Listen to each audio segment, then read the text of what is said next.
嗨，我现在在联合国。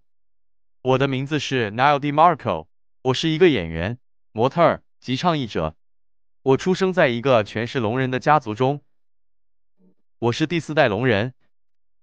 我家族中有25个人是聋人。2018年9月23日是第一个国际手语日，倡导全球的人权及手语权利。这是一个重要的日子，因目前世界上有超过7000万聋人，但只有2%的人有机会接受手语教育。